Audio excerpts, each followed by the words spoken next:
지금도 제 기억에 남아있는 것이 초등학교 다닐 때 선생님께서 이 과학 시간에 발견과 발명에 대해서 아주 진지하게 가르쳐 주었던 수업입니다.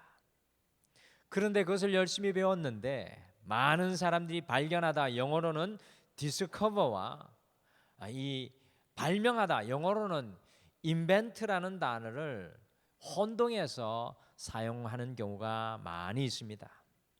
단순히 한 글자 차이밖에 되지 않지만 그 뜻에는 사실상 많은 차이가 있습니다. 이 과학자들이 우연한 발견에 의해서 인류의 삶에 큰 영향을 미치는 훌륭한 발명이 연결되어 나오는 경우가 많이 있습니다. 이 발견은 세상에 알려져 있지 않았지만 이전부터 이미 존재하고 있던 것을 찾아내는 것을 말합니다. 예를 들어 대항해 시대에 아메리카 대륙을 찾아내거나 가시광선 이외의 자외선이나 적외선을 찾아내는 것이 바로 발견이라 할 수 있겠습니다. 발견하다는 영어로 디스커버인데 이 단어는 커버, 이 덮다라는 단어와 디스, 없애라는 이 두 단어가 합쳐져서 덮은 것을 없애다, 곧 발견하다, 알아내다, 발굴하다라는 그런 뜻을 가지고 있습니다. 이와 반대로 발명이란 자연 법칙이나 과학 지식 등을 이용하여서 아직까지 없던 기술이나 물건, 방법들을 새롭게 창조한다는 뜻으로 에디슨이 이전까지 지상에 없었던 기술이나 물건, 이 특별히 전구를 발견하는 것이 바로 그 발명의 예가 되겠습니다. 그렇다면 과연 우리의 영적인 삶에 중요한 것은 무엇이겠습니까? 우리의 영적인 삶에 중요한 것이 무엇이겠습니까? 우리와 하나님의 관계에서 사용되어야 할 단어는 발견일까요? 아니면 발명일까요? 그렇습니다. 우리 주님과의 영적인 관계에서 중요한 것은 발견입니다. 발견. 우리의 삶 속에 숨어있는 하나님을 발견하고 알지 못하고 깨닫지 못하던 감사의 조건을 이 한 해를 돌아가면서 다시 발견하고 하나님께서 새롭게 보여주시는 삶의 길을 발견하고 하나님의 뜻과 비전과 사명을 발견하는 것, 이 모든 것들이 발견하는 것과 연관이 되어 있습니다. 우리 하나님 앞에 우리의 삶은 발견되어지고 우리의 인생은 드러나야 합니다. 하나님께서 우리 앞에 두신 것을 얼마나 많이 발견하느냐가 우리의 이 신앙에서 참으로 중요합니다. 그래서 저는 우리 등마루 모든 성도님들께서 이 영적인 탐험과 영적인 발견자들이 다 되시기를 바랍니다. 그냥 머물러 있는 것이 아니라 우리가 영적인 꽃갱이를 들고 영적인 삽을 들고 하나님께서 우리 앞에 묻어주신 것을 매일 날마다 매 순간 발견하기를 바랍니다. 오늘은 이스라엘 왕들이 말한다 17번째 시간을 이어가면서 이스라엘의 영적인 왕 엘리사 선지자 이야기를 함께 듣겠습니다. 벌써 엘리사 선지자면 5번째인데요. 오늘은 특별히 4명의 나병 환자들이 발견한 내용의 이야기가 되겠습니다. 과연 오늘 영적인 엘리사가 우리에게 무엇을 이야기할까요? 함께 발견해 보시죠. 영적인 엘리사 선지자가 우리에게 던지는 발견의 이야기입니다. 첫째, 영적인 왕 엘리사는 삶의 현실을 발견하십시오라고 오늘 이 7월 우리 살아가는 우리에게 이야기합니다. 삶의 현실을 발견하십시오. 오늘 말씀은 사마리아 성의 현실을 아주 잘 묘사해 주고 있습니다. 원래는 6절 마지막 부분부터 읽어야 하는데 길기 때문에 우리가 7장부터 읽었습니다. 과연 사마리아 성에 무슨 일이 일어난 것입니까? 여러분들 열왕기하 6장 24절과 25절을 읽으면 오늘 사마리아 성에 어떤 일이 일어나는지 잘 알 수 있습니다. 같이 읽으시죠. 24절 25절 말씀입니다. 같이 읽겠습니다. 시작. 이후에 아람 왕 베나다시 그의 온 군대를 모아 올라와서 사마리아를 애워싸니 아람 사람이 사마리아를 애워싸므로 성중이 크게 줄여서 나귀 머리 하나에 은 80세겔이요 비둘기똥 4분의 1 값에 은 5세겔이라 하니. 아멘.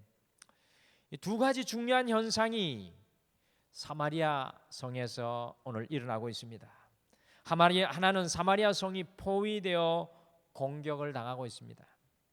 누구에게 공격을 당하고 있습니까? 바로 이 아람 왕, 곧 오늘날의 시리아 왕으로부터 공격을 당하였습니다. 여러분들 어떻게 공격을 당하였습니까? 엄청난 대군을 몰고 와서 북왕국 이스라엘의 수도를 꽁꽁 에워싸 포위해버렸습니다. 숨 쉴 틈조차 주지 않았던 그러한 포위와 에워싸입니다. 오늘날의 북한이 당하고 있는 어려움보다 몇 갑절 몇 배나 더 어려운 그런 어려움 가운데 사마리아 성 이스라엘의 수도가 빠지게 되었습니다.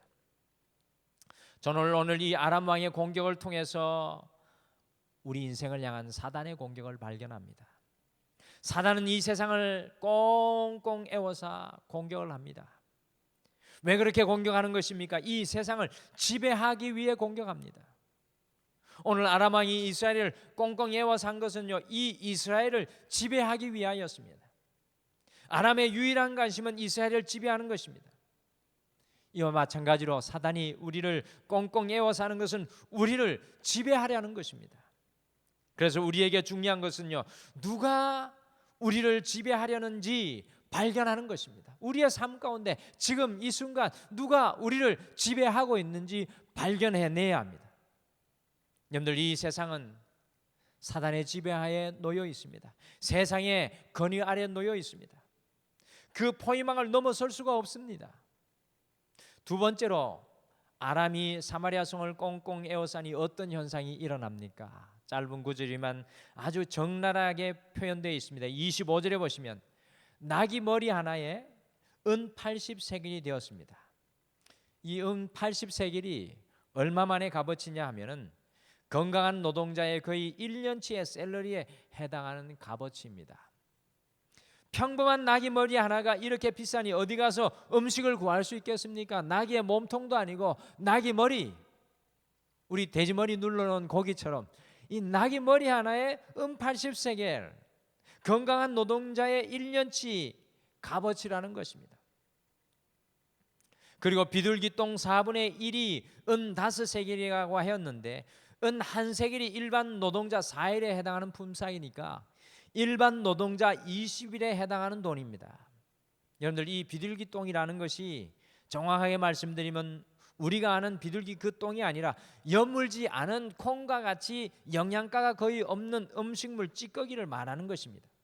이것이 사마리아 성 안에 건강한 노동자 20일의 품삯이나 가는 값어치가 된다니까. 여러분들, 사마리아 안에 굶주림이 상상이나 여러분들 가시겠습니까? 얼마나 그 안에 굶주림이 심각했던 것입니까? 더욱 놀라운 것은 아람 군대가 오랜 동안 꽁꽁 포기하여서 아사 직전이 되었을 때 열왕기하 6장 26절에서 30절에 보면 급기야는, 저는 북이스라엘의 가장 위기의 순간이 아닌가 생각합니다. 자식을 잡아먹는 천인공날 일이 사마리아 성 안에서 일어나고 있는 것을 성경을 통해 발견합니다. 그 잘 살던 아방이 다스리던 때 그 시간이 지나고 이런 일이 일어나고 있는 것입니다. 이것은 굶주림의 강도를 말로 설명할 필요가 없는 대목이 되겠습니다. 사마리아 성의 이 굶주림의 모습을 통해서 저는 오늘날의 세상의 굶주린 모습을 발견합니다. 우리나라는 굶주림과 거리가 멀지만요, 지금도 이 지구촌의 3분의 1은 아직도 심각한 굶주림으로 고통받고 있습니다. 우리가 코로나의 시대를 살아가고 있어서 이 굶주림에 대한 문제가 잠시 뒷전으로 밀려나 있는 것 같지만 가장 코로나보다도 더 심각한 문제가 온 세상의 3분의 1이 심각하게 굶주림을 받는 이 고통입니다. 그러나 이 세상에서 가장 큰 문제는 바로 영적인 굶주림의 문제입니다. 아모스 선지자는 이 세상 도처에 도사리고 있는 영적인 굶주림의 현상을 아모스 8장 11절에서 12절에 이렇게 묘사하였습니다. 같이 우리 아모스 8장 11절과 12절 말씀 함께 읽으시죠. 11장 12절입니다. 시작. 주 여호와의 말씀이라. 보라, 날이 이를지라. 내가 기근을 땅에 보내리니 양식이 없어 주림이 아니며 물이 없어 가람이 아니요 여호와의 말씀을 듣지 못한 기갈이라. 사람이 바다에서 저 바다까지 북쪽에서 동쪽까지 비틀거리며 여호와의 말씀을 구하려고 돌아다녀도 얻지 못하리니. 여러분들 오늘날의 시대를 보십시오. 하나님의 말씀이 흘러넘치는 홍수 속에 오히려 하나님의 말씀에 기갈이 있습니다. 저는 이 2020년이 이 하나님의 말씀의 영적인 기갈이 가장 심각한 시기가 아닌가 생각합니다. 사람들의 마음이 비어있고 사람들의 마음이 슬픔과 두려움과 고통과 외로움에 쌓여 있습니다. 삶의 방향을 잃어버리고 그 길을 찾지 못하는 이 심각한 영적인 굶주림 속에 우리가 그 현실 속에 있다는 것입니다. 여러분들은 어떻습니까? 어디에선가 그 굶주림을 채우기 위해 이리저리 뛰어다니지만 여전히 굶주려 있는 사람들의 얼굴이 눈에 선합니다. 사랑에 굶주려 있고 진리에 굶주려 있고 인정에 굶주려 있는 우리의 모습을 발견합니다. 오늘 열왕기하 7장 4절을 보시면 4명의 나병 환자들은 사마리아가 포위되어 굶어 죽어가고 있는 것을 발견하고 그곳으로 가면서 굶어 죽을 것을 분명히 알고 발견하였습니다. 사랑하는 성도 여러분, 신앙은 우리의 현실을 발견하는 것입니다. 날마다 주님 앞에 나의 현실을 발견하는 것이 우리의 신앙의 핵심입니다. 과연 여러분과 저는 어떤 현실 속에 지금 현재 서 있습니까? 우리가 사단에 꽁꽁 둘러싸여서 사탄의 세상의 지배 아래만 놓여 있지는 않습니까? 우리가 혹시나 영적으로 굶주려 있지는 않습니까? 하나님의 말씀이 흘러 넘쳐야 할 우리의 심령이 마치 사막과 같은 기근 속에 서 있지는 않습니까? 우리 자신의 영적인 상태를 발견하는 것이 참으로 중요합니다. 이것보다 더 긴급한 발견은 없습니다. 그래서 영적인 선지자의 왕 엘리사는 오늘 이 저녁 우리에게 다음과 같이 이야기합니다. 여러분의 삶의 현실을 발견하십시오. 주님 앞에 여러분의 삶의 현실을 발견하십시오. 둘째, 영적인 왕 엘리사는 하나님의 은혜를 발견하십시오라고 이야기합니다. 하나님의 은혜를 발견하십시오. 열왕기하 7장 3절 말씀을 같이 읽겠습니다. 우리 3절 말씀 같이 읽겠습니다. 시작. 성문어기에 4사람이 있더니 그 친구에게 서로 말하되 우리가 어찌하여 여기 앉아서 죽기를 기다리랴. 아멘. 사마리아 성 사람들은 굶어 죽어가는 현실 속에 아무것도 하지 않는 모습을 봅니다. 그저 현실에 눌려있는 연약한 모습들을 발견합니다. 그러니까 자식까지 잡아먹는 대참사가 일어납니다. 그러나 이 나병 환자들은 3절에 보시면 그냥 앉아 죽을 수 없다고 서로 이야기하였습니다. 무언가 해봐야 하겠다는 결단을 내리고 있습니다. 우리가 무언가 해보자. 우리가 무언가 이때 해보자. 잘 한번 생각해 보시길 바랍니다. 여러분들 이런 굶주림의 시간 속에 가장 힘든 사람은 누구일까요? 바로 사람들이 사는 성에서 쫓겨나서 구걸하며 살았던 이 나병 환자들이 가장 1차적인 이 피해의 대상입니다. 누가 자기가 살기도 어려운 때 나병 환자를 돌보고 도와줄 수 있겠습니까? 오늘 이 나병 환자들은 최악의 상황 속에서 최선의 은혜를 경험하였던 사람들의 모델입니다. 그래서 오늘 이 엘리사 선지자를 통해서 이 나병 환자의 이야기가 우리에게 보여주는 것입니다. 우리가 영적인 기갈의 때 그리고 사단으로 세상으로 문제로 꼭꼭 쌓여 있을 때 아무것도 안 하고 있으면 그것의 결과는 죽음입니다. 예전에 전도지 중에 아주 인상적인 이런 질문이 적혀 있는 전도지가 있었습니다. 지옥에 가기 위해 당신은 무엇을 해야 하는가? 여러분들 지옥에 가기 위해 우리가 무엇을 해야 할까요? 그리고 그 전도지 아래에 이렇게 적혀 있었습니다. 뒷면을 보십시오. 그 뒤에 무엇이라고 적혀 있는지 아십니까? 아무것도 없다. 지옥에 가려면 아무것도 안 하면 된다는 이야기입니다. 그러면 자동으로 지옥 문으로 직행을 하게 된다는 것입니다. 교회도 마찬가지입니다. 아무것도 안 하는 교회는 사단이 둘러싸서 지배할 수밖에 없고 결국에는 무너질 수밖에 없습니다. 이 4명의 나병 환자들이 어떤 마음으로 무언가 하겠다고 결단하였겠습니까? 우리 열왕기하 7장 4절 말씀. 이 사람들이 이 기근 속에 어떤 마음으로 오늘 무엇인가 하고 있습니까? 4절 말씀 같이 읽겠습니다. 시작. 만일 우리가 성읍으로 가자고 말한다면 성읍에는 굶주림이 있으리니 우리가 거기서 죽을 것이요 만일 우리가 여기서 머무르면 역시 우리가 죽을 것이라. 그런즉 우리가 가서 아람 군대에 항복하자. 그들이 우리를 살려두면 살 것이요 우리를 죽이면 죽을 것이라 하고. 늘 지나가는 이야기 같지만 굉장한 결단과 지혜가 이곳에 있습니다. 포위되어 있는 사마리아 성으로 가도 죽을 것이고 지금 이 자리에 기다려 앉아 있어도 죽을 것이고 살 길은 아람 군대에 가서 항복하시니 항복하는 것이니 항복하자는 것입니다. 우리를 죽이면 어떻게 했느냐? 앉아 있어도 죽이고 사마리아 성으로 들어가도 죽을 것이니 가서 항복하자는 것입니다. 그들이 죽이면 죽을 것이라는 결단을 하고 나아갑니다. 이왕 죽을 거 살 수 있는 곳에 가서 죽겠다는 죽으면 죽으리라는 결단입니다. 열왕기하 7장 1절 말씀해 보시면 이미 엘리사가 아람 군대에 꽁꽁 에워싸여 죽을 수밖에 없는 사마리아 성에 파격적으로 밀가루와 보리 가격을 내려 팔 것이라는 은혜의 예언을 선포합니다. 아무도 믿는 사람이 없었습니다. 그러나 이 내 나병 환자는 죽으면 죽으리라는 심정으로 아람 군대의 진영으로 달려나갑니다. 저는 여기에서 하나님의 은혜를 향한 결단의 모습을 발견합니다. 많은 사람들이 내가 지금 영적인 굶주림 속에 있는데도 하나님의 은혜를 향하여 나아가는 결단을 하지 못합니다. 하나님과 나 사이에 기근과 영적인 가람이 있는데도 그저 그 자리에 앉아서 주저앉아 있는 우리의 모습을 발견합니다. 우리는 날마다 우리 삶 속에 하나님의 은혜를 발견해야 합니다.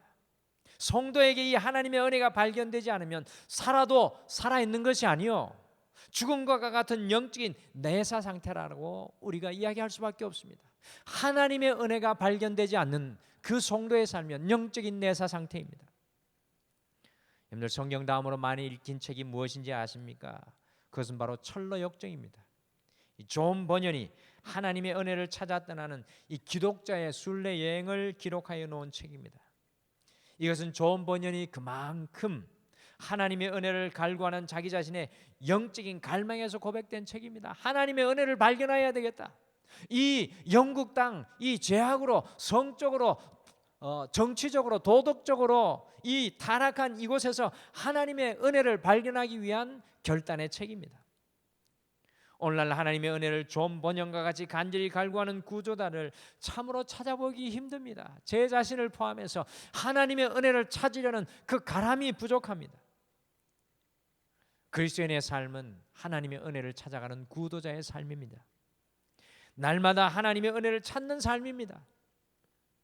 영국의 영성신학자 C.S. 루이스는 우리 시대를 가리켜서 하나님의 은혜를 찾기를 잃어버린 구도자를 잃어버린 시대라고 하였습니다.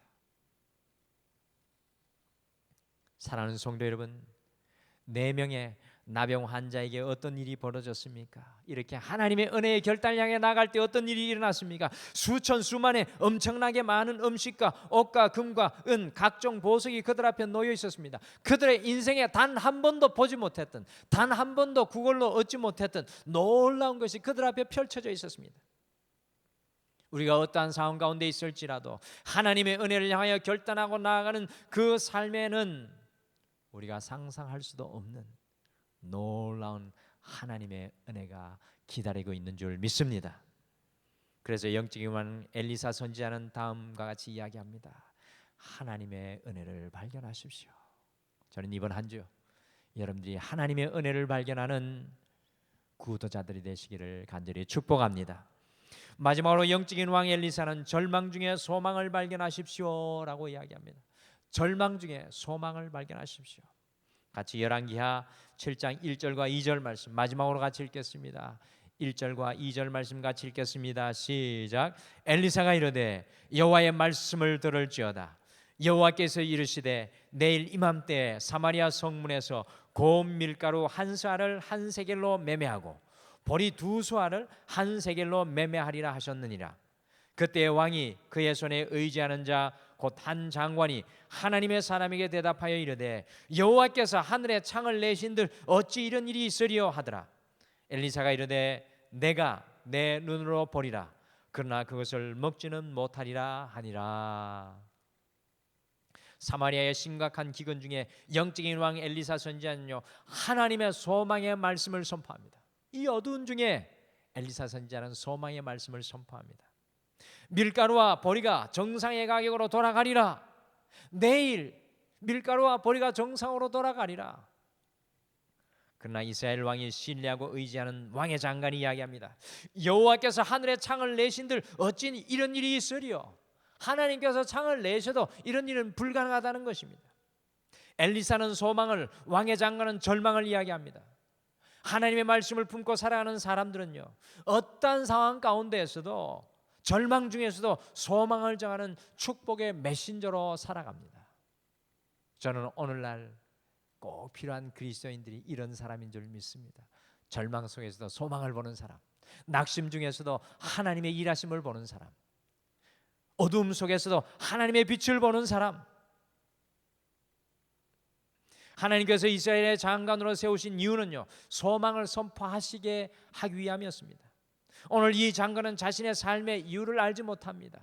내게 주신 권위, 내게 주신 지위, 내게 주신 자리, 내게 주신 달란트는 절망이 아니라 소망을 선포케 하시는 하나님의 뜻인 줄 알지 못했습니다.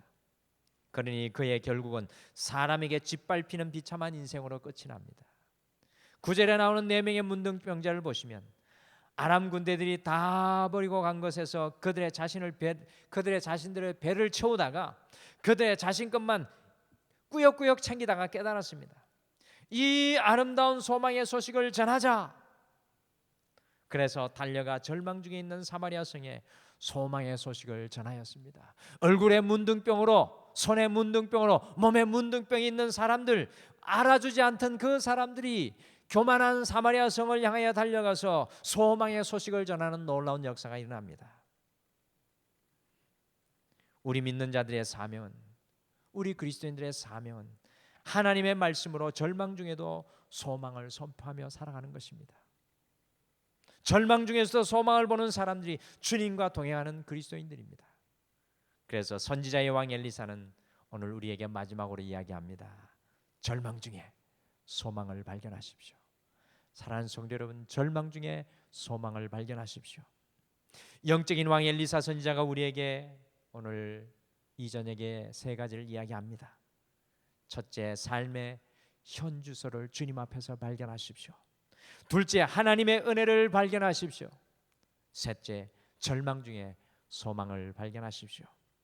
남은 한 주 이와 같은 영적인 발견이 우리에게 계속되시기를 간절히 축복합니다. 우리 같이 찬양 하나 고백하시고요, 오늘 말씀 생각하시며 같이 잠깐 기도하시고 하나님 앞에 말씀으로 우리의 심령에 기도로 선포하겠습니다. 우리 고백할 찬양은 우물가의 여인처럼 난구했네 헛되고 헛된 것들.